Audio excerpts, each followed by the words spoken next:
Welcome to the Feel Good Lab podcast. I'm your host, Ryan Gresh. Join me as we bring together the brightest minds in health and wellness, covering topics from sleep and nutrition to exercise and mindfulness. Our goal is to give you actionable advice to optimize your health and ultimately to feel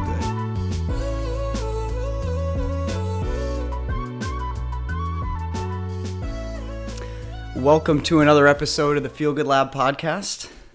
And I'm here today with my brother, Mike Gresh, who's been part of the family business now for how many years, Mike? When did you graduate pharmacy school? It's been about 4 years, I think.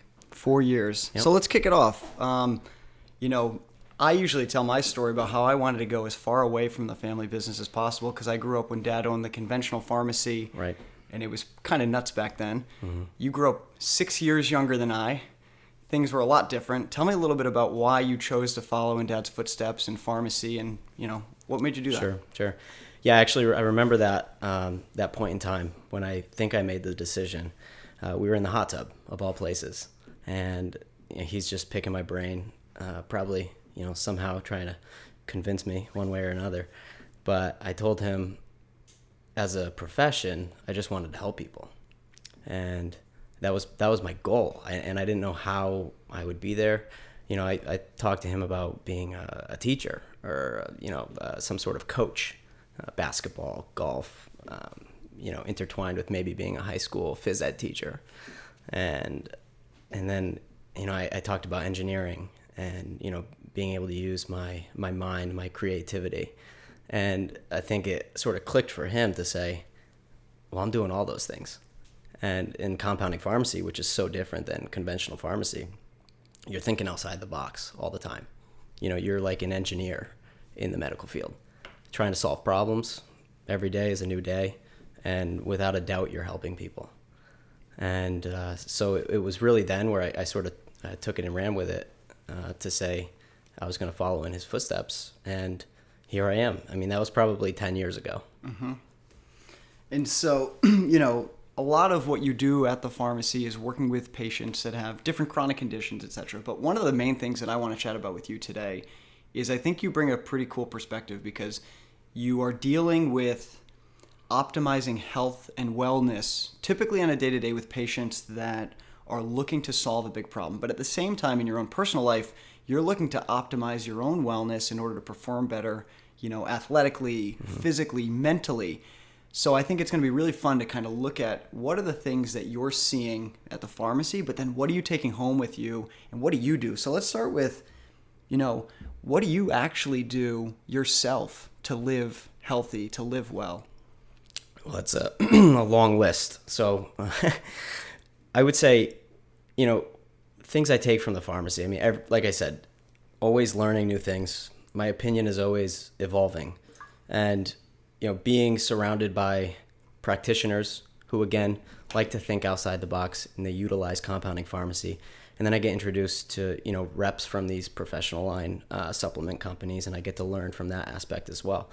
But one of the big, game changers for me was listening to podcasts. And so the irony of sitting at the other side of the table here, actually being able to preach to the choir is kind of cool because I've spent so many hours of my life delving into different podcasts, biohacking specifically. And who are some of the people that you follow? So I really got started with Ben Greenfield. Yeah, I love Ben. Yeah, and that was, again, so many years ago, and when he was a lot smaller, and he's blown up as he should. And started there and just branched my way out because one of the fundamental things that drives me is not just listening to one person. I like to develop my opinions and get as many different perspectives as possible. And when I hear overlapping opinions is when I really start to hone in on, okay, this is something. And so again, I've taken bits and pieces from different people, but I think that it's overwhelmingly done by many of the biohackers in that community. And so first and foremost, when I moved into my apartment like 3 years ago, first thing I did was buy an infrared sauna. And I had the privilege when I was living at home, Dad, obviously, had an infrared sauna. And understanding the benefits that brings, it was a no-brainer for me. And just to lay out a few of them, I mean, decreasing risk of cardiovascular disease, decreasing stress. It increases heat shock proteins, which basically allow your proteins to function better. And I use it post-workout, every workout. You know, I don't work out if I can't hit the sauna afterwards. What temperature, how long do you sit in it? So I rigged my sauna. The thing about, you know, there's a lot of controversy, is infrared better than a typical steam sauna? And I think, based on everything that I've heard, listened to, read, is that it's the heat that really makes a big difference. And so infrared saunas typically don't get that hot, but like I said, I rigged it, so it probably gets 170, 180 degrees. Whoa. Yeah. So it packs a punch, and I can only last maybe 25 minutes in there. But it's, like I said, it's just been an absolute game changer for me. And I'd say I'm addicted to it. It's funny you started there, because I'm like 1/1000th of what you do as far as wellness goes, and I consider myself pretty healthy, and I try to be. You know, I take supplements, all these things. The one thing that I would hang my hat on, two actually. One is intermittent fasting, just works really well for me. Yep. And because I have such a sensitive gut, it's just really transformed my life. Eating less has allowed my body to digest better, and it's just been amazing. But the other thing is the sauna. I joined a gym just because it had a sauna. Right. And what I found is, for the first like few weeks, first I didn't sweat. It took me like 30 minutes to start sweating, and I wouldn't feel that good afterwards. And then all of a sudden, like 2 weeks into it of going almost every day, I'd be able to sweat immediately and last forever. And then it became part of my daily routine, where if I didn't get in the sauna, it was by far the highlight of my day. For whatever reason, there was like an endorphin rush. When I get out of that thing, I feel 10 times better than when I go for a run. It just has become and I can combine it with meditation, maybe listening to a podcast, so I can do some multitasking. But I'm like, the first thing I'm going to do when the Feel Good Lab gets to a place where I can finally take a salary is buy a sauna. And I've been saying this for years. Good. Jess, my wife, is going to kill me, because I think she wants us to buy a home so we can start a family. Right. But so maybe the sauna will go in that home. I think it will, and it should. Yeah, like you said, I mean, there's that adaptation process. So like, you know, people maybe use it once or twice and they don't feel so good, but it's because you're exposing yourself to environments that you're never exposed to. And so that's the other thing, is you're stressing your body, and you have to build up a resilience to that stress. That's kind of the overarching important thing about heat therapy. And the same thing goes for cold therapy. And that's why, you know, a year later, I purchased a meat freezer, and I turned it into an ice bath. And so I keep that at, you know, roughly 40 degrees, 45 degrees, and I'll go in that post sauna to get that differential in temperature. And talk about endorphin rush. You'll never feel as good other than getting out of an ice bath like that. And after the sauna. So after you go the sauna, 25 minutes into the ice bath. How long do you sit in the ice bath for? About 3 minutes. Okay. Yeah, so I think the data really shows like 55 degrees and under, but the closer to 55 degrees it is, the longer you got to stay in there. So Ben Greenfield, for example, he keeps his at like 32 degrees. He goes in for 3 minutes. Whoa. And the thing that really goes well with going in an ice bath is breathing techniques, because it's easier, in my opinion, to be exposed to hot temperatures versus cold temperature. I mean, you're talking Arctic. Way easier. Oh, it's ridiculous. I mean, you'd want nothing more than to jump out. And so you have to convince your mind that you're able to take it on. And you know, this is a personal story for me. Back like a year and a half ago, I was getting these rashes all over my body, like my whole torso, my arms, and they were anxiety rashes. And so they were associated with, you know, high tension, high anxiety inducing, you know, things going on at work per se. And I've never had them before. And so a month later, I purchased this ice bath. I started using it because I'm thinking, I read a lot of stuff, and one of the things that ice bath does is it improves your vagal nerve tone. And that basically means that your resilience to stress, similar to a sauna, is going to be heightened. So when you're exposed to stressful situations, your body, just because of that mental ability to overcome things, you're so much more resilient to dealing with those situations. And never again did I have any type of anxiety rash. And so to me, that was kind of cool. Like, okay, this is doing something. But I felt the benefits along the way. And so the heat and the cold therapy is, one of the things I think every single human on this planet would benefit from. Mm-hmm. And I did that for under $500. Yeah, the fridge, the ice freezer. bath. Yeah. Yeah. Well, and honestly, I think most people don't need to do that. Most people could turn their shower cold for the last 30 seconds every day, and that would start to incrementally make a huge difference. Yeah. Yeah. I mean, that does make a difference. I mean, my water personally doesn't get that cold. No. So that's why I had to jump the gun and go right to the meat freezer. I didn't think I'd have a meat freezer in my basement filled with water, but here I am. Well, the reason I started getting into the sauna and even doing some cold stuff, well, first was actually Wim Hoff. So when you talk about breathing, Wim Hoff is one of my favorite human beings. I mean, if anybody's had a chance to follow Wim and seen him on other podcasts, this guy has such an amazing outlook on life, and he's really proven. I mean, he holds all these world records, from hanging by a fingertip to running marathons with no shoes and no water in the desert to climbing, I think, Mount Everest even in his shorts. Right. I mean, stuff that seems impossible, he's proven through his mental fortitude and his breathing techniques, plus his cold exposure and heat, the stuff he does. He's able to not just do it himself. What's so amazing about Wim is people go on these retreats with him for a couple weeks, and he trained them to do it. Yep. So it's not like Wim is some anomaly alien. Wim is just a normal human being that's really learned that we can push our body to another level. And so for me, I realized, holy cow, our life has gotten so convenient, so easy. We're 72 degrees almost the entire day. Right. We always eat. The stress we deal with is a different type of stress. Yeah, and we're so accustomed to wanting comfort. Right. And I don't think that's good, actually. It's not. Well, I would say definitely it's not. Because God forbid something happened, we lose power for a week.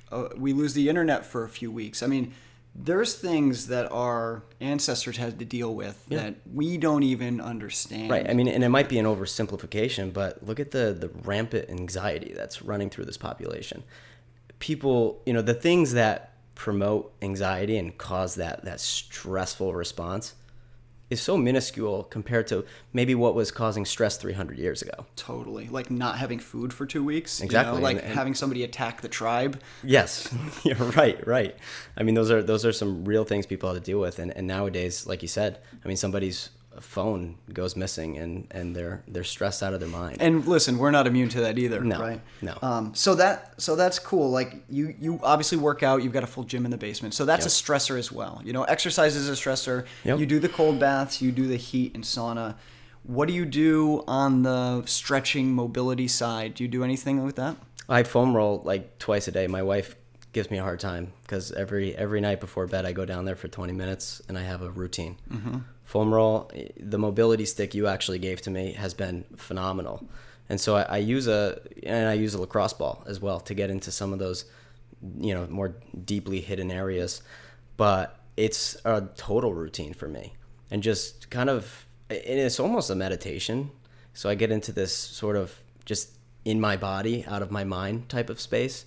And it's super relaxing. And that's why I do it before bed, because I go upstairs and within 5 minutes, I'm out. Mm-hmm. And that was never the case for me. I used to go upstairs in bed, I'd be on my phone for an hour.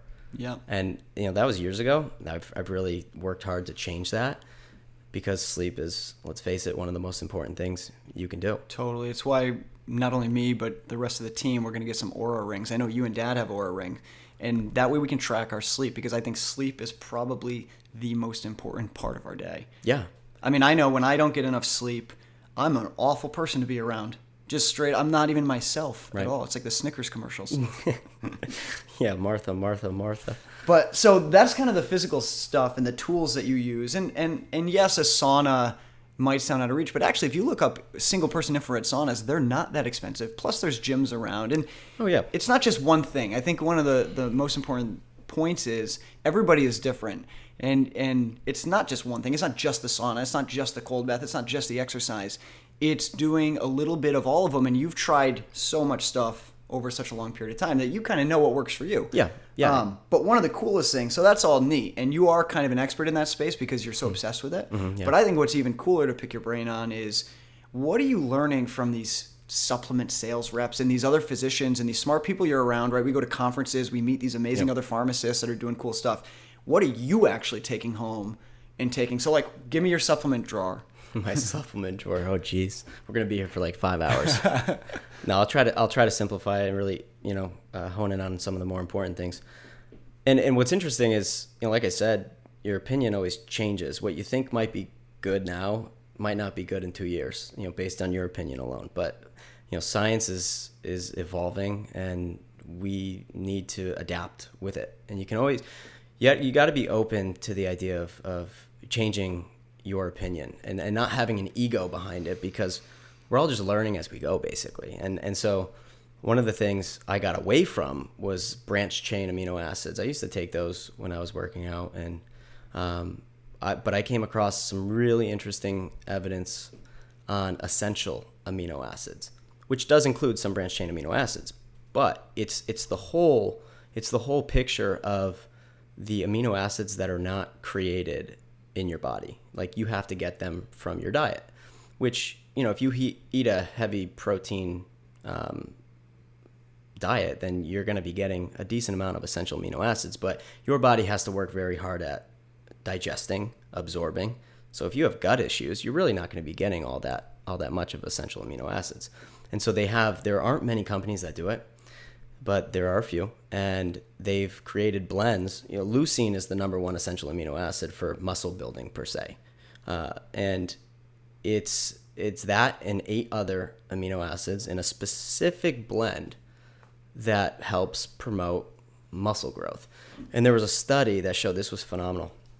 It showed that I think it was 99% thereabouts was utilized for some anabolic process. In other words, building up the body. So these amino acids are taken in, absorbed, and then utilized wherever they need to be. And you can overdo water, you can overdo essential amino acids, you can overdo infrared sonic cold therapy, everything. But what I stress in my life is the timing of all these things. So when I work out, that's when I take my essential amino acids. I take 5, 10, 15, probably 15 grams a day when I have a heavy workout. And the thing I don't want to overdo for is because it can induce mTOR. mTOR is known as this this signaling molecule that kind of builds up your body. And if you overdo mTOR, there's some correlations with cancer risk and whatnot. And so it's always this dance between mTOR and autophagy. And so that's why intermittent fasting can be so crucial in calorie restriction, because that induces autophagy, which is like cellular cleanup. Yeah, so give it to me in layman's terms, because I feel like I'm pretty in tune with this, so I can imagine that a lot of listeners are like, autophagy, mTOR, like, what does it mean for the layman? So, so mTOR, again, it's just like build. Okay. That's what mTOR is. So if it's in overbuild mode, that's where you could get cancer growth and things like that. Yeah, exactly. If you're always in mTOR. Right. If you're high protein all the time, you don't take a break from it, you're thinking maybe you're increasing your risk at that point. And when you work out, you have these signals in your body that it does want to build. So that's when you really want mTOR to be activated, is during a workout, after a workout. I've seen anywhere from 3 to 6 hours post-workout, you want mTOR activated. But after that, I fast. So I go from this mTOR state, and then I try to get back into autophagy to sort of balance it out. Mm-hmm. And so for me, the timing is crucial. So timing your protein intake, timing your essential amino acid intake is hypercritical. Cool. Now, you still haven't given us that much of your list of supplements. So I have not. I got one. I got to stop. I got to stop going down the rabbit hole. You got one down. I have a tendency to do that. So a couple other things. Electrolytes. So huge on hydration. Mm-hmm. Being hydrated is one of the most understated things in performance. I think most people are probably dehydrated as we speak. I know that I am. Yeah, in fact, I've started to realize it is so important for me to chug water as soon as I wake up. Here's maybe you can help me with this. I've been getting a twitch in my eye, and I've correlated it to days. Actually, I got it today. Days where I don't drink a lot of water, and then I have a lot of coffee, which so dehydrates you. Potentially. And I'll find those days this twitch in my right eye, and it's like very, very, very uncomfortable. Yeah. And I'm pretty positive it's connected to my hydration. Well, yeah, many times it is. You can think maybe stress, dehydration, both. True. I used to get those, back in the day. Let's put it this way, I don't drink water without electrolytes in them anymore. None. I drink salt water basically. So you pretty much always put electrolytes in your water. Always. Wow. Yeah, if I drink normal water, it doesn't taste good anymore. I don't even know what it is. It's kind of like I can't do it. And what's the reason behind that? Why do I do the electrolytes? Yeah. Is to always stay hydrated. I mean, I'm hitting the sauna every day. I'm sweating out. I'm losing electrolytes. I need to replenish them. And so and again, salt is one of those things that's been demonized. And unfortunately, because of that, people reduce their salt intake. And with sodium, real salt, like we're talking real salt, unrefined salt, when you reduce sodium, and sodium is a very important mineral, you're reducing a lot of the other minerals that your body needs. And so, like I said, I mean, dehydration is one of the most understated things in performance because people just don't really think about it. I mean, I drink water. So what if you drink water? If you don't have the electrolytes to take the water into the cell, you're still dehydrated. Interesting. So are you saying, so for me, I try to keep myself hydrated. I chug a glass in the morning. Sometimes I'll add some lemon in there, but that's not really giving me electrolytes, is it? Not per se. No. So I really need to be adding an electrolyte. Yeah. I mean, some people, there are companies out there that, they're like little packets, or I have a little bottle that's a liquid, right? And maybe we'll come out with one. There you go. I think, there's definitely a market for it. I mean, this fits into our mission, though. We're looking for, would you recommend that, you're looking at this from an athlete perspective. Sure. I'm looking at this from a cognitive performance perspective throughout the day. And then a lot of patients we deal with, are dealing with chronic degenerative disease, chronic pain, etc. Mm-hmm. Would you think that it runs the gamut? Everybody could benefit from the electrolytes? This is an everybody perspective, basically. Everybody. Absolutely. Of course, people with high blood pressure want to reduce, they want to monitor their sodium intake.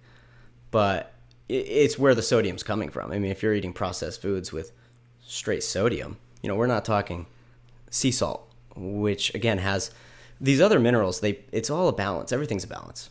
When you get down to the fundamental, thing underlying everything, it's balance. And so getting a full spectrum of minerals is huge, and it's key. And so when you have too much sodium versus the other minerals, it could cause blood pressure issues, sure. But, we have the industrialized food industry to thank for that. So we got amino acids, we got hydration. Keep going. Oh, jeez. Well, creatine's another really important thing in my stack, I would say. And creatine gets sort of a negative reputation from time to time. And they talk about like water absorption in the muscles, and basically you're just holding on to water and it doesn't really do much. But there's a lot of science to back creatine up, and not only in muscular performance and output, but in so many different areas. In aging and longevity, I'm big time. I mean, creatine is something that's found in our food. Right. Again, it's just one of those things we don't get enough of. And so I try to take 5 grams of creatine a day. Any specific type, creatine monohydrate? I do take the monohydrate form right now, and I think that's probably the best. I mean, there are some other forms of creatine out there, but I've stuck with the monohydrate. It's worked well for me, and I know it works well for a lot of people. So that's usually the one I recommend. And again, as with anything, I'm always subject to change my opinion based on new information. And before we keep going down, I think context would be important to people. What is your goal? My goal is to prove to me and other people that we're capable of so much more than we think we are. So it's really a performance. Is it a physical performance you're looking to gain in the gym? Or are you looking to feel better? Are you looking to think better, perform better? Gosh, I would say everything. I mean, to me, I just want to feel good. You just want to I don't really care how much I could throw up on the bench or how much I can squat. To me, those are just numbers. But I want to feel good. I want to be happy. And I want to, I guess cognitive performance is huge for me as well. I mean, I need that at my job, my day-to-day.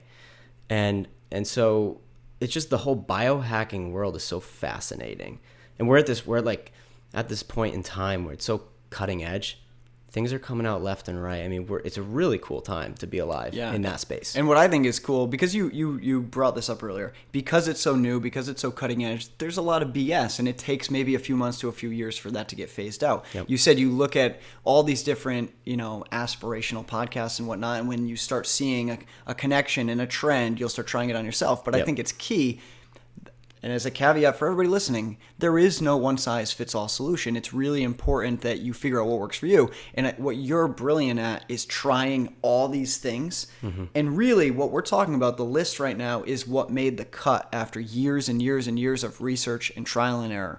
So it's just what works for you. I don't think that this is necessarily what is going to work for everybody. Right. But I do think that people could take a piece of it, even if it's just the cold-hot therapy, or the amino acids, or the creatine, and see improvements. And I think each one of these things, we believe in functional medicine, right? That's what Dad has taught us through the practice. And functional medicine means it's not just one thing. It's so complex that we actually may never fully understand. Yeah, I mean, you're always going deeper into the rabbit hole and discovering new things that trump what you believed yesterday. Mm-hmm. And yeah, I mean, through compounding and through functional medicine, we're actually taking a functional genomic nutrition course right now. Through all of that, you realize more and more how individual people are and their needs. They vary so much. Right. I mean, people could be allergic to some of these ingredients. Sure. I mean, and you get down, like, there's certain things that are fundamental. Essential amino acids and minerals are fundamental to human health. Mm-hmm. Nobody is going to be allergic to those per se. And I think almost anyone in the performance industry is going to benefit from that. But you're right. I mean, some of these more handpicked nutritional supplements, it's not a one size fits all. So what do you do anything for inflammation? Fortunately, I don't have too much inflammation. I'm young. I try to take care of my body, but if I come across some aches and pains, there are a couple things. I look at fish oil, trying to get a couple grams. And I usually do this, and I do take fish oil. I try to take it consistently. I wouldn't say I'm all that good with it, but I try to eat a decent amount of healthy fish in my diet. So getting my omega-3s is important if I'm in an inflamed state. So omega-3s, I will take some curcumin and then antioxidant therapy. So one of the cool things that I've come into understanding is the hydrogen water. Yeah, I just started taking this stuff. Yeah. I love it. Right. It's actually really cool. It's awesome. You can feel it in like 10 minutes, maybe less. So basically what it is you drop, the one that we take, probably the same one as you, because I think I got it from the pharmacy. It's Quicksilver Scientific. Yep. H2 Elite, I think it's called. Yeah. And you drop in the hydrogen. There's also some magnesium in there. Is magnesium an electrolyte? It is an electrolyte, yeah. And the magnesium is there, I think, just as like I don't know if it's a stabilizing agent or whatnot, but I think it's part of the matrix of how they get the hydrogen in the tablet. Yeah, so you drop it in the water and you let it dissolve, and the hydrogen you can start to see it kind of come out the top. Mm-hmm. And so you got to let it dissolve, and then you drink the whole thing. And the idea here is that you're getting molecular hydrogen into your body, which acts as a very potent antioxidant. Mm-hmm. And an antioxidant is basically anything that will decrease reactive oxygen species in your body, and those are very involved in the inflammatory process. So, and other antioxidants, vitamin C, vitamin E.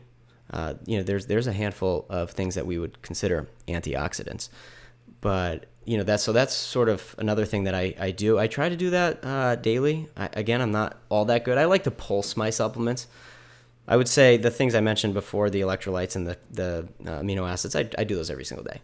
But everything else that it does have utility, I think I try to do them maybe 5 times a week. Mm-hmm. How about a multivitamin? Do you take a standard multivitamin?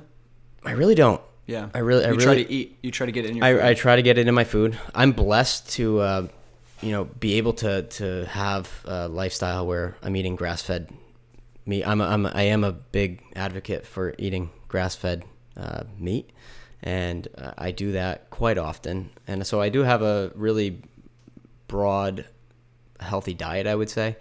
And so multivitamin is not something that's in my regimen, although most people don't get enough nutrients in their food. So, getting on a multivitamin for many people is beneficial.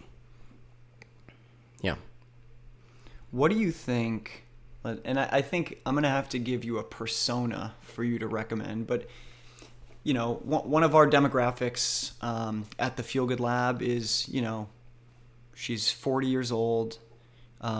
She tries to live a very healthy life. She has a family that she provides for, and she doesn't have time. So what are some of the things that could make the biggest impact with the least amount of energy and time for somebody like that wants to improve their wellness? Yeah, I mean, so somebody that really wants to take a step in the right direction, that doesn't have the time. I mean, you're looking at multivitamin is fantastic. The problem with multivitamins sometimes is that it contains things that some people don't need. So right. Really being able to understand said person's wants and needs is important. And other things, I really do think antioxidant. So the molecular hydrogen, I think that's huge. And that's something, if somebody just walked in the pharmacy and was like, I want something quick, easy, I want something that's, going to help me with X, Y, and Z. Well, we're exposed to way too much oxidative stress, and we don't have enough antioxidants in our day-to-day. And so, molecular hydrogen is something I would recommend right off the rip. Other thing, I mean, you talked about magnesium. Magnesium is something that I think is super critical. It has over 600 different functions in the body. I mean, it helps manage so many things. People don't really even understand. They think magnesium helps with cramps. Well, it does way more than that. And so in getting on a good form of magnesium, there's so many different forms. My favorite, generally speaking, is magnesium glycinate, because it's got some glycine in there that helps with sleep, helps with muscular relaxation. I mean, there's a list of things that glycine is good for, but so magnesium is something that's a very easy recommendation for and somebody of that. It's pretty cheap, right? Yeah, very cheap. And again, the electrolytes. I'm going to sound like a broken record, but I firmly believe in that, in staying hydrated. And yeah, I mean, it's hard to come up with a long list of supplements for somebody. I need to have a conversation with them.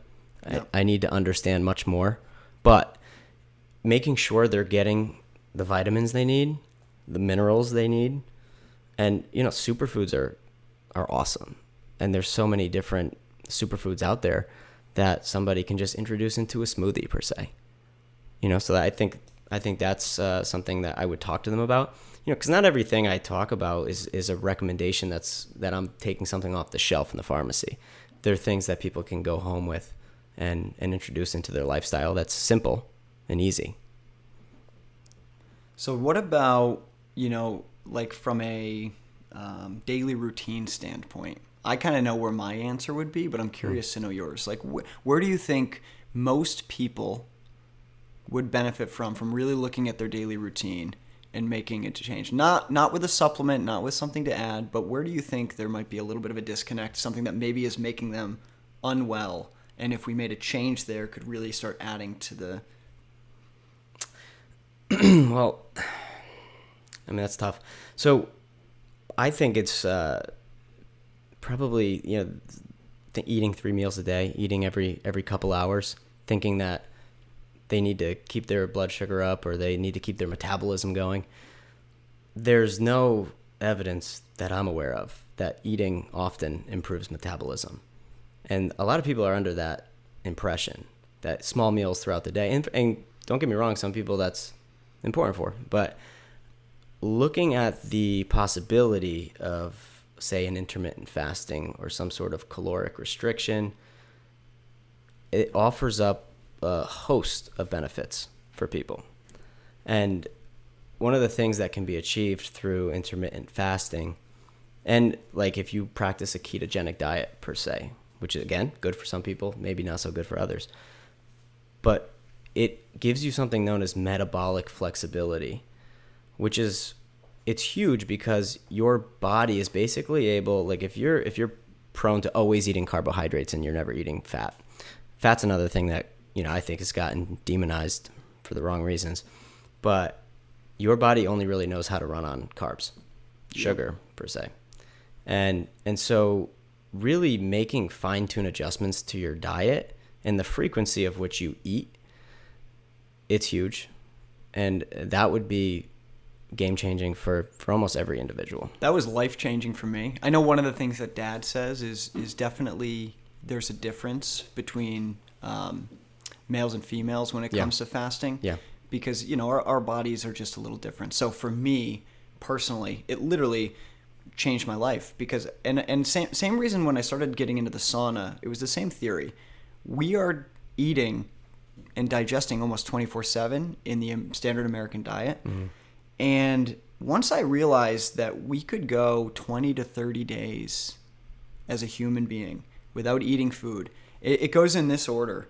We need sleep, number 1, water, number 2, and food, number 3. It made me realize that we are way over focused on food. And to me, I think that we treat it more as a drug where we get a ton of enjoyment out of it. Right. And I find myself trapped. I'm not eating a perfect diet, mm-hmm.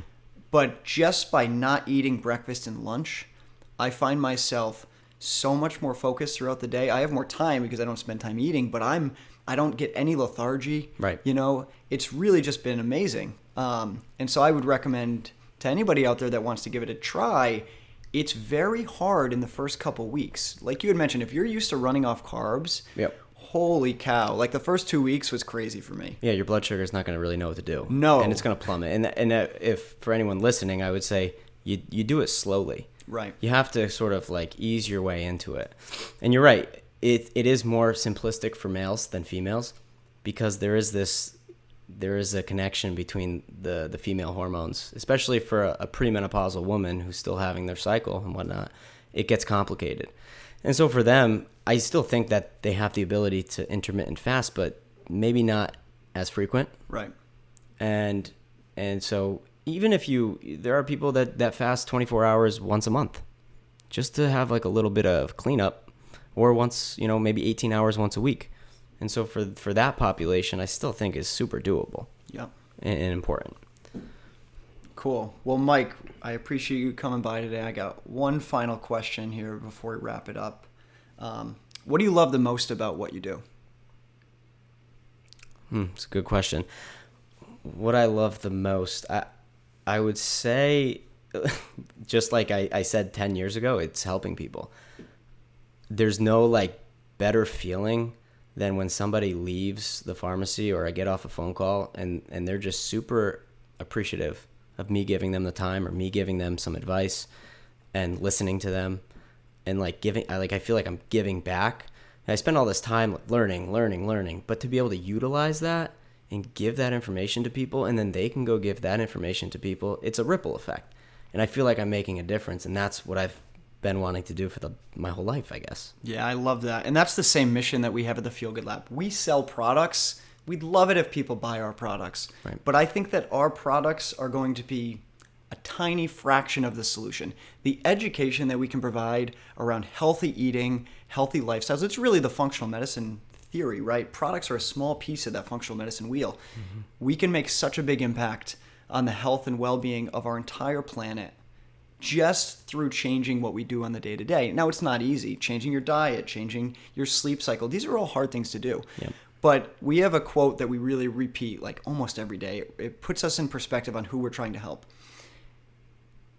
A rich person wants 10,000 things, but a sick person only wants one. And most people, I believe, are sick to some degree. And when you're sick, you're scared, you're looking for the solution. It's a much different mindset, right? When you're sick and you only want to get better, that's all you can focus on, versus when you're healthy. When you're healthy, the world is your oyster. There's infinite possibilities. Think about how great of a world we could live in if everybody was healthy. Right. And so that's what I believe our mission is. And it's just cool to see you and Dad, what you're doing at the pharmacy. And, as we go through this year after year, we're bringing it closer and closer together. Yeah. And eventually I could see all of this being under one roof, where we have physical location, where we have the pharmacy, we have the functional medicine practice, we have the Feel Good Lab in our businesses. And, that's the vision. Yeah. So no, I have to applaud you guys for doing what you're doing, because, you're making a big difference in a lot of people's lives. And I think this is only the beginning.